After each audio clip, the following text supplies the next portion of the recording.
बिस्मिल्लाहिर्रहमानिर्रहीम। अस्सलामुअलैकुम। आज की वीडियो में मैं आपके साथ आलू के पकौड़ों की ऐसी रेसिपी शेयर करूंगी जिसको बनाने के बाद आप खुद हैरान हो जाएंगे कि आपके हाथ में इतना टेस्ट कैसे आ गया।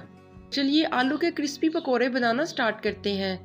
मैंने यहाँ पे 3 अदद आलू लिए हैं जिनके छिलके उतार कर इनको अच्छी तरह से वॉश कर लिया।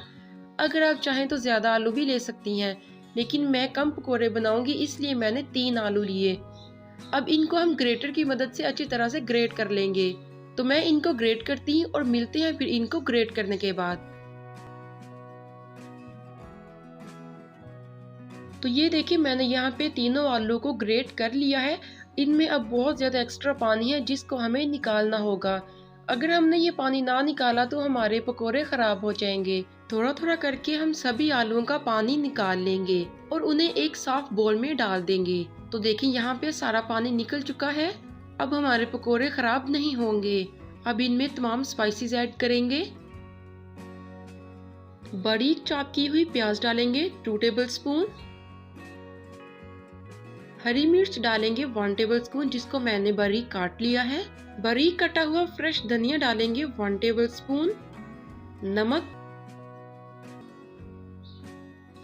लाल मिर्च पाउडर 1 टीस्पून, हल्दी पाउडर 1 चुटकी, पिसा हुआ गरम मसाला 1/2 टीस्पून, अनारदाना 1 टेबल स्पून।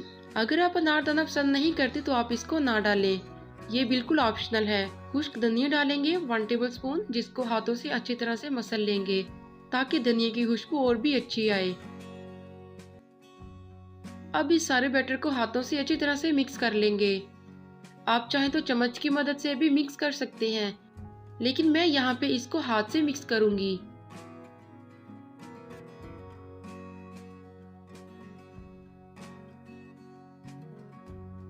तो हमारा बैटर अच्छी तरह से मिक्स हो चुका है। अब हम इसमें डालेंगे बेसन।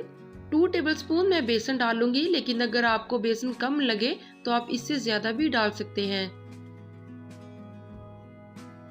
फिर से इसको अच्छी तरह से मिक्स कर लेंगे ताकि तमाम मसाले एक जैसे हो जाएं।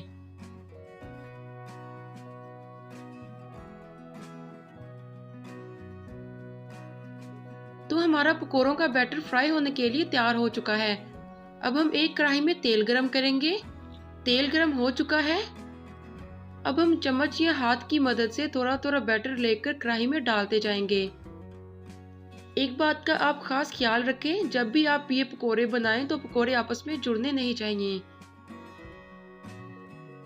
दरमियानी आंच में पकोड़ों को इतना पकाएंगे कि इनका रंग भी बदल जाए और अंदर से कच्चापन भी खत्म हो जाए।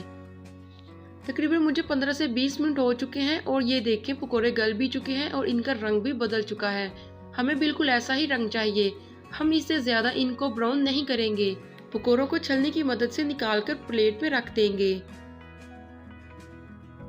बहुत ही मजे के आलू के क्रिस्पी पकोड़े तैयार हैं। आप इनको केचप या चटनी के साथ खा सकते हैं। तो उम्मीद करती हूँ कि आपको मेरी आज की वीडियो अच्छी लगी होगी। अगर वीडियो अच्छी लगे तो इसको लाइक करके दूसरों के साथ शेयर करें। तो मिलते हैं एक और नई वीडियो के साथ। तब तक के लिए हमें इजाजत दीजिए। अल्लाह हाफिज।